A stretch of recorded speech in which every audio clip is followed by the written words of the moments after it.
Audio Jungle.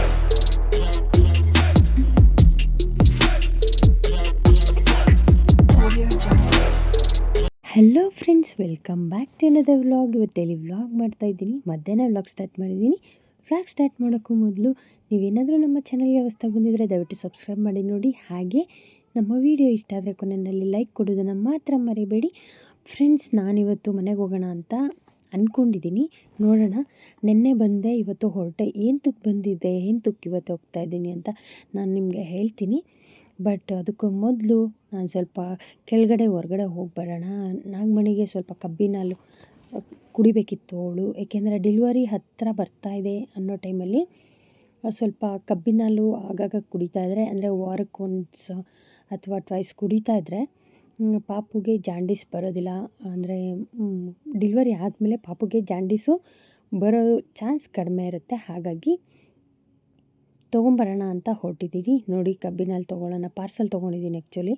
ಇವಾಗ ಮನೆಯಲ್ಲಿ ಅಕ್ಕ, ಪಾಪು, ತೇಜು ಎಲ್ಲರೂ ಇರೋದ್ರಿಂದ ಎಲ್ಲರೂ ಕುಡಿತಾರಲ್ವ, ಎಲ್ಲರನ್ನೂ ಕರ್ಕೊಂಬರೋಕ್ಕಾಗಲ್ಲ. ಹಾಗಾಗಿ ಎಲ್ರಿಗೂ ಪಾರ್ಸಲ್ ತೊಗೊಂಡಿದ್ದೀನಿ.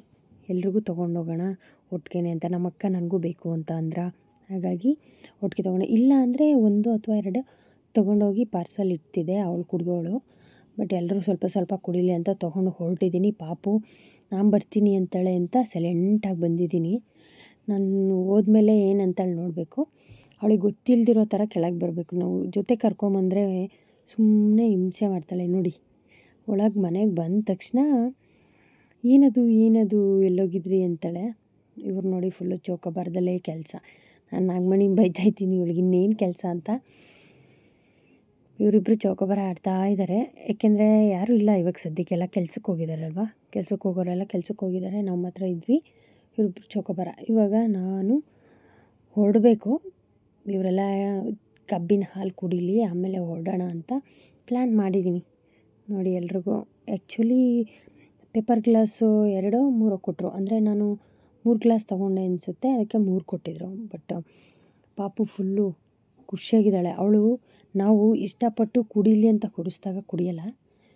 ಈ ಥರ ಕೆಲವೊಂದು ಟೈಮಲ್ಲಿ ಎಲ್ಲರೂ ಇದ್ದಾಗ ಈ ರೀತಿ ತೊಗೊಂಬಂದಾಗ ಮಾತ್ರ ಕುಡಿದ್ಬಿಟ್ಟು ಸೂಪರ್ ಅಂತಿದ್ದಾಳೆ. ನೋಡಿ, ನಾನು ಲೆಮನ್ ಏನು ಹಾಕಿಸ್ಲಿಲ್ಲ. ಹುಳಿ ಇದ್ದರೆ ಇವಳು ಹುಳಿ ಅಂತಾಳೆ ಅಂತ ಹಾಗೆ ತೊಗೊಂಬಂದಿದ್ದೀನಿ.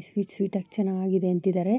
ಮೇಯ್ನು ಕೂಲಾಗಿದೆ. ಯಾಕೆಂದರೆ ಕಬ್ಬನ್ನ ಅವರು ಸಿಪ್ಪೆ ತೆಗೆದು ಮೇಲೆಲ್ಲ ಕ್ಲೀನ್ ಮಾಡಿ ಫ್ರಿಜ್ಜಲ್ಲಿ ಇಟ್ಟಿದ್ರು ಅವರು. ಹಾಗಾಗಿ ಕೂಲಾಗಿದೆ, ಚೆನ್ನಾಗಿದೆಯಲ್ಲ, ಹಾಗಾಗಿ ಕುಡಿತಾಯಿದ್ರು.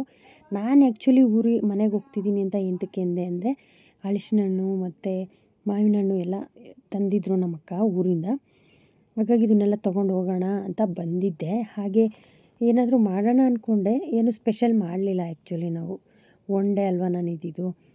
ನಾರ್ಮಲ್ ಅನ್ನ ಸಾಂಬಾರು, ನಾರ್ಮಲ್ ಚಿಕ್ಕ ಪುಟ್ಟದೇನೋ ಮಾಡ್ಕೊಂಡು ತಿಂದ್ಕೊಂಡು, ನಾರ್ಮಲ್ ದೋಸೆ ಈ ರೀತಿ ಮಾಡ್ಕೊಂಡು ತಿಂದ್ಕೊಂಡು ಹೊರಟೆ. ಪಾಪು ಇಲ್ಲೇ ಇರ್ತೀನಿ ಅಂತ ಹೇಳಿದಾಳೆ. ನೋಡೋಣ. ಇವಾಗ ನೋಡಿ, ಎಲ್ಲರೂ ಬಂದಿದ್ದಾರೆ. ಎಲ್ಲರೂ ಅವರು ಮತ್ತೆ ಶುರು ಹಚ್ಕೊಂಡಿದ್ದಾರೆ ಚೌಕಾಬಾರ ಆಡೋಕ್ಕೆ. ಇಲ್ಲಿ ಪಾಪು ಫುಲ್ಲು ಅದು ಬರಿತಾ ಇರಲಿಲ್ಲ ಪೆನ್. ಹಾಗಾಗಿ ಹೋಗಲಿ ಬಿಡು ಅಂತ ಕೊಟ್ಟಿದ್ದೀವಿ. ಇಲ್ಲ ಅಂದರೆ ಓನರ್ ಏನಿಲ್ಲ, ಮತ್ತೆ ಯಾಕೆ ಬೇಕು ಪಾಪ. ಅವ್ರ ಮನೆ ಖಾಲಿ ಮಾಡೋ ಟೈಮಲ್ಲಿ ಪ್ರಾಬ್ಲಮ್ ಆಗಬಾರ್ದಲ್ವ. ಹಾಗಾಗಿ ಬರೆಯೋ ಪೆನ್ನು ಕೊಟ್ಟಿರಲಿಲ್ಲ, ಬರೀತಿಲ್ಲ ಅದು. ಹಾಗಾಗಿ ಆಟ ಆಡ್ತಿದ್ದಾಳೆ. ಅವಳನ್ನ ಬಿಟ್ಟು ನಾನು ಮನೆ ಕಡೆ ಹೊರಟೆ. ಪಾಪ ಅವಳೇನೂ ಅನ್ನಲಿಲ್ಲ. ಎಲ್ಲರೂ ಇದ್ದಾರಲ್ವ. ತೇಜು ಅಂದರೆ ಅವ್ರ ಅಕ್ಕ ಇದ್ದಾಳೆ, ಅವ್ರ ದೊಡ್ಡಮ್ಮ ಇದ್ದಾರೆ, ಚಿಕ್ಕಿ ಇದ್ದಾಳೆ, ಮಾಮ ಎಲ್ಲ ಇದ್ದಾರೆ ತುಂಬ. ಹಾಗಾಗಿ ಖುಷಿಯಾಗಿ ಆಟ ಆಡ್ಕೊಂಡಿರ್ತಾಳೆ. ಹಾಗಾಗಿ ನಾನು ಬರಲ್ಲ ಅಮ್ಮ ಅಂದ್ಲು. ಹಾಗಾಗಿ ನಾನು ಮಾತ್ರ ತೊಗೊಂಬಂದೆ. ಪಾಪ ಎಲ್ರಿಗೂ ಸ್ವಲ್ಪ ಹಲಸಿನ ಹಣ್ಣು ಮತ್ತು ನಮಗೂ ಬೇಕಿತ್ತಲ್ವ, ಹಾಗಾಗಿ ತೊಗೊಂಡು ಬಂದೆ. ಫೈನಲಿ ಮನೆಗೆ ಬಂದೆ. ಇವಾಗ ನೋಡಿ, ನಮ್ಮ ಮನೆಯವ್ರು ಸ್ವಲ್ಪ ಸಾಯಂಕಾಲ ಪೂಜೆ ಮಾಡೋರು. ಇವತ್ತು ಸಂಜೆ ಪೂಜೆ ಆಗಿದೆ. ನಾನಿವಾಗ ಇಲ್ಲಿ ಅವಳು ಯಾವಾಗಲೂ ರವೆ ಉಂಡೆನೇ ಕೇಳ್ತಾಯಿದ್ಲು. ಪಾಪ ರವೆ ಉಂಡೆ ತಿಂದೇ ಇರಲಿಲ್ಲ ಅವಳು. ಇನ್ನೇನು ಡೆಲಿವರಿ ಟೈಮ್ ಅಲ್ವಾ, ಇನ್ನೇನು 1 ವಾರದಲ್ಲಿ ಆಗೋಗುತ್ತೆ ಅಂತ ರವೆ ಉಂಡೆ ಮಾಡೋಣ ಅಂತ ರವೆ ಉಂಡೆಗೆ ಇಟ್ಟಿದ್ದು. ವಾರನೂ ಇಲ್ಲ, ಇನ್ನು 2 ಡೇಸ್ ಅಷ್ಟೇ. ನಾನು ಡೈರೆಕ್ಟ್ ಹೀಗೆ ಹಾಸ್ಪಿಟಲ್ ಹತ್ರ ಹೋಗಬೇಕು. ನಾನು ನೋಡಿ 1 ವಾರ ಅಂತಿದ್ದೀನಿ. ನೆಕ್ಸ್ಟು 2 ಡೇಸಲ್ಲೇ ಡೆಲಿವರಿ ಇರೋದ್ರಿಂದ ಹೋಗಲಿ ಬಿಡು ಪಾಪ, ತಿಂದಿಲ್ಲಲ್ವ ರವೆ ಉಂಡೆ ಅಂತ ನಾನಿಲ್ಲಿ ದ್ರಾಕ್ಷಿ, ಗೋಡಂಬಿ, ಬಾದಾಮಿ 3 ಸಣ್ಣದಾಗಿ ಹೆಚ್ಕೊಂಡು ರೆಡಿ ಮಾಡಿ ಇಟ್ಕೊಂಡಿದ್ದೀನಿ. ಇವಾಗ ಫ್ರೈ ಪ್ಯಾನಲ್ಲಿ ನಾರ್ಮಲ್ ಪ್ಯಾನಲ್ಲಿ ನಾನು ಸ್ವಲ್ಪ ತುಪ್ಪ ಹಾಕ್ಕೊಂಡಿದ್ದೀನಿ. ತುಪ್ಪದಲ್ಲಿ ಫಸ್ಟು ಡ್ರೈ ಫ್ರೂಟ್ಸನ್ನು ರೋಸ್ಟ್ ಮಾಡ್ಕೋತೀನಿ. ಇಲ್ಲಿ ಫಸ್ಟ್ ಯಾವುದು ಬೇಗ ರೋಸ್ಟ್ ಆಗುತ್ತೆ ಅದನ್ನು ಫಸ್ಟ್ ಮಾಡ್ಕೋಬೇಕಾಗುತ್ತೆ. ನಾನಿಲ್ಲಿ ಗೋಡಂಬಿ ಮತ್ತು ಬಾದಾಮಿ ಎರಡನ್ನೂ ಫಸ್ಟ್ ಫ್ರೈ ಮಾಡಿಕೊಂಡು ಆಮೇಲೆ ದ್ರಾಕ್ಷಿ ಹಾಕ್ಕೊಳ್ಳೋಣ ಅಂತ. ಯಾಕಂದರೆ ಇದು ಫ್ರೈ ಆದರೆ ಬೇಗ ದ್ರಾಕ್ಷಿ ಫ್ರೈ ಆಗಿಬಿಡುತ್ತೆ, ಬ್ಲ್ಯಾಕ್ ಆಗಿಬಿಡುತ್ತೆ. ಇದೆರಡು ಬೇಗ ಆಗೋಲ್ಲ. ಹಾಗಾಗಿ ನೋಡಿ ಅದೆರಡನ್ನೂ ಸೈಡ್ ಮಾಡಿ ಸ್ವಲ್ಪ ಇವುಗಳನ್ನ ಫ್ರೈ ಮಾಡ್ತಿದ್ದೀನಿ. ನಾವು ಎಷ್ಟೇ ಬೇಗ ಪಟ್ ಅಂತ ತೆಗೆಯೋಣ ಅಂದರೂ ಅದು ಸ್ವಲ್ಪ ಕಲರ್ ಚೇಂಜ್ ಆದೇ ಆಗುತ್ತೆ. ಬಟ್ ಸ್ವಲ್ಪ ಬ್ರೌನ್ ಆದ್ರೇ ಅಲ್ವಾ ಚೆನ್ನಾಗಿರುತ್ತೆ, ಗೋಲ್ಡನ್ ಬ್ರೌನ್ ಆದರೆ ಚೆನ್ನಾಗಿರುತ್ತೆ ತಿನ್ನೋಕ್ಕೆ. ಇದು ಮೂರನ್ನು ಫ್ರೈ ಮಾಡಿಕೊಂಡು ಸೈಡಲ್ಲಿ ಇಟ್ಕೊಂಡಿದ್ದೀನಿ. ಇವಾಗ ರವೆ, ನಾನು ಆ್ಯಕ್ಚುಲಿ ಇಲ್ಲಿ ರವೆ ಪರ್ಟಿಕ್ಯುಲರ್ ಮೆಜರ್ಮೆಂಟಲ್ಲಿ ಹಾಕಿಲ್ಲ. ನಮಗೆ ಆಲ್ಮೋಸ್ಟ್ ಎಲ್ಲರೂ ಮಾಡ್ತಾ ಇರ್ತಾರೆ ರೆಗ್ಯುಲರಾಗಿ ರವೆ ಲಾಡನ್ನ. ಬಟ್ ಇಲ್ಲಿ ನಾನು ಇಷ್ಟು ರವೆಗೆ ಇಷ್ಟು ಸಕ್ಕರೆ ಅನ್ನೋ ಥರ, ಕೆಲವರು ಜಾಸ್ತಿ ಸ್ವೀಟ್ ಇಷ್ಟಪಡ್ತಾರೆ, ಕೆಲವರು ಕಡಿಮೆ ಸ್ವೀಟ್ ಇಷ್ಟಪಡ್ತಾರೆ. ಹಾಗಾಗಿ ಅದನ್ನು ನೋಡ್ಕೊಂಡು ನಾನು ಆ್ಯಡ್ ಮಾಡ್ಕೊಳ್ಳೋದು. ಇಲ್ಲಿ ತುಪ್ಪದಲ್ಲಿ ನಾನು ರವೆನ ಫುಲ್ಲು ಹುರ್ಕೊಂಡಿದ್ದೀನಿ. ಅದು ಆದಮೇಲೆ ಸಕ್ಕರೆನ ಹಾಕ್ಕೋತಾ ಇದ್ದೀನಿ. ನನಗೆ ಎಷ್ಟು ಸ್ವೀಟ್ ಬೇಕೋ ಅಷ್ಟು. ನಮ್ಮ ಮನೆಯಲ್ಲೆಲ್ಲ ನಾವು ಕಡಿಮೆನೇ ಸ್ವೀಟ್ ತಿನ್ನೋದು. ಹಾಗಾಗಿ ನಾನು ಅವಳಿಗೆ ಮಾತ್ರ ಅಂತ ಮಾಡಿರೋದು. ಎಕ್ಸ್ಟ್ರಾ ಒಂದು ಸ್ವಲ್ಪ ಮಾಡಿಟ್ಟಿರ್ತೀನಿ ಅಷ್ಟೇ, ಪಾಪುಗೆ ಅಥವಾ ನಾವೇನಾದರೂ ತಿನ್ಬೋದು ಅಂತ.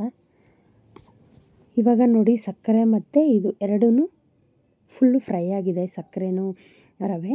ಅದ್ರ ಜೊತೆಗೆ ಇವಾಗ ಸ್ಟವ್ ಆಫ್ ಮಾಡಿಕೊಂಡು ಸ್ವಲ್ಪ ಅಂದರೆ ಸ್ವಲ್ಪ ತಣ್ಣಗಾದ್ಮೇಲೆ ಸ್ವಲ್ಪ ಈ ರೀತಿ ಹಾಲನ್ನು ನಾನು ಕಾಯಿಸಿ ಆರಿಸಿಟ್ಕೊಂಡಿದ್ದೆ ಹಾಲು, ಅದನ್ನು ಹಾಕಿ ಈ ರೀತಿ ಹಿಂಗೆ ಮಿಕ್ಸ್ ಮಾಡ್ತಿದ್ದೀನಿ. ಸ್ವಲ್ಪ ಸಾಫ್ಟ್ ಆದರೆ ಹಾಲಿನ ಜೊತೆ ಸಕ್ಕರೆನೂ ಮೆಲ್ಟ್ ಆಗುತ್ತೆ, ಆಗ ನಮಗೆ ಲಾಡು ಮಾಡ್ಕೊಳ್ಳೋಕ್ಕೆ ಈಸಿ ಇರುತ್ತೆ. ಹಾಗಾಗಿ ನೋಡಿ ಹಾಲು ಹಾಕಿ ಸ್ವಲ್ಪ ಮತ್ತು ಅದ್ರ ಜೊತೆ ಸ್ವಲ್ಪ ತುಪ್ಪನೂ ಹಾಕ್ಬಿಟ್ಟು ಮಿಕ್ಸ್ ಮಾಡ್ತಾಯಿದ್ದೀನಿ. ತುಪ್ಪ ಆ್ಯಕ್ಚುಲಿ ಮೆಲ್ಟ್ ಮಾಡಿಬಿಟ್ಟು ಹಾಕ್ಕೋಬೋದು, ಬಟ್ ಇಲ್ಲಿ ಇನ್ನೂ ನನಗೆ ಬಿಸಿ ಇತ್ತಲ್ವ ರವೆ ಲಾಡು, ಹಾಗಾಗಿ ಸ್ವಲ್ಪ ಎಲ್ಲದನ್ನು ಮಿಕ್ಸ್ ಮಾಡಿ ಡೌನ್ ಮಾಡಿ ಆಮೇಲೆ ನಾವು ಸ್ವಲ್ಪ ಹೊತ್ತು ಕ್ಲೋಸ್ ಮಾಡಬೇಕಾಗತ್ತೆ. ಕ್ಲೋಸ್ ಮಾಡಿದ್ರೆ ಅದು ಸಾಫ್ಟ್ ಆಗುತ್ತೆ ಸ್ವಲ್ಪ, ಏಕೆಂದರೆ ತಿಂದ ತಕ್ಷಣ ಮೆಲ್ಟ್ ಆಗಬೇಕು ಬಾಯಲ್ಲಿ, ಆ ಥರ ಇರುತ್ತೆ. ಈ ಥರ ಮಾಡಿಕೊಂಡ್ರೆ ಆಗಿರುತ್ತೆ. ಕೆಲವರು ರವೆನ ಹಾಗಾಗಿ ವೈಟ್ ಕಾಣಿಸ್ತಾ ಇರುತ್ತೆ, ಅದನ್ನು ಎಷ್ಟು ಅಗಿದ್ರೂ ಅದು ಮೆಲ್ಟ್ ಆಗೋದೇ ಇಲ್ಲ. ಬಟ್ ಈ ಥರ ಮಾಡಿದ್ರೆ ಚೆನ್ನಾಗಿರುತ್ತೆ ನೋಡಿ. ಲಾಸ್ಟಲ್ಲಿ ದ್ರಾಕ್ಷಿ ಗೋಡಂಬಿ ಎಲ್ಲ ಹಾಕಿ ಮುಚ್ಚಿ, ಹಾಗೆ ಸ್ವಲ್ಪ ಏಲಕ್ಕಿ ಪೌಡರ್ ಹಾಕಿದ್ದೀನಿ, ಸ್ವಲ್ಪ ಫ್ಲೇವರ್ಗಷ್ಟೇ. ಕೆಲವರು ಹಾಕ್ತಾರೆ, ಕೆಲವರು ಹಾಕಲ್ಲ, ಬಟ್ ನಾನು ಸ್ವಲ್ಪ ಫ್ಲೇವರ್ಗೆ ಚೆನ್ನಾಗಿರುತ್ತೆ ಅಂತ ಹಾಕಿದ್ದೀನಿ. ಇವಾಗ ನೋಡಿ ಫುಲ್ಲು ಸಾಫ್ಟಾಗಿದೆ, ಅಂದರೆ ಸ್ವಲ್ಪ ಬಿಸಿ ಇರೋಂಗೆ ನಾವು ಈ ರೀತಿ ಉಂಡೆ ಮಾಡ್ಕೋಬೇಕಾಗುತ್ತೆ, ಅಂದರೆ ಲಾಡು ಮಾಡ್ಕೋಬೇಕಾಗುತ್ತೆ. ಅಂದರೆ ತಣ್ಣಗಾದ್ಮೇಲೆ ಮಾಡ್ಕೊಳಕ್ಕೆ ಹೋದರೆ ಅದು ಲಾಡು ಥರ ರವೆ ಉಂಡೆ ಬರಲ್ಲ ನಮಗೆ ಈ ರೀತಿ ಉಂಡೆ ಮಾಡ್ಕೊಳ್ಳೋಕ್ಕೆ. ಹಾಗಾಗಿ ನಾನು ಸ್ವಲ್ಪ ಬಿಸಿ ಇರೋವಾಗಲೇ ಉಫ್ ಮಾಡ್ಕೋತಾ ಇದ್ದೀನಿ. ಇಲ್ಲ ಅಂದರೆ ನೋಡಿ ಕೈ ಬಿಸಿ ಆಗ್ತಾಯಿದೆ ನನಗೆ, ಉಫ್ ಮಾಡಿಕೊಂಡೇ ಮಾಡ್ತಾಯಿದ್ದೀನಿ. ಇಲ್ಲ ಅಂದರೆ ಸುಟ್ಟೋದಂಗೆ ಆಗುತ್ತೆ. ಮತ್ತು ತಣ್ಣಗಾದ್ಮೇಲೆ ಮಾಡೋಕ್ಕೋದ್ರೆ ಅದು ರವೆ ಲಾಡು ಮಾಡೋಕ್ಕೆ ಬರಲ್ಲ ನೀಟಾಗಿ. ಹಾಗಾಗಿ ಈ ರೀತಿ ಮಾಡ್ತಾಯಿದ್ದೀನಿ. ತುಂಬಾ ಈಸಿ ರವೆ ಲಾಡು, ಬಟ್ ಅವಳು ತುಂಬ ದಿವಸದಿಂದ ಕೇಳ್ತಾಯಿದ್ಲು ಮಾಡೋಕ್ಕೆ ಅಂತ, ಬೇಕು ಅಂತ. ಹಾಗಾಗಿ ಮಾಡಿದ್ದು. ಫ್ರೆಂಡ್ಸ್ ನೋಡಿ ಎಷ್ಟು ಸಕ್ಕತ್ತಾಗಿ ಕಾಣಿಸ್ತಿದೆ. ನಾನು ಪುಟಾಣಿನೇ ಮಾಡಿದೆ, ನನಗೆ ದಪ್ಪ ಎಲ್ಲ ಮಾಡೋಕ್ಕೆ ಇಷ್ಟ ಆಗಲ್ಲ ಜಾಸ್ತಿ.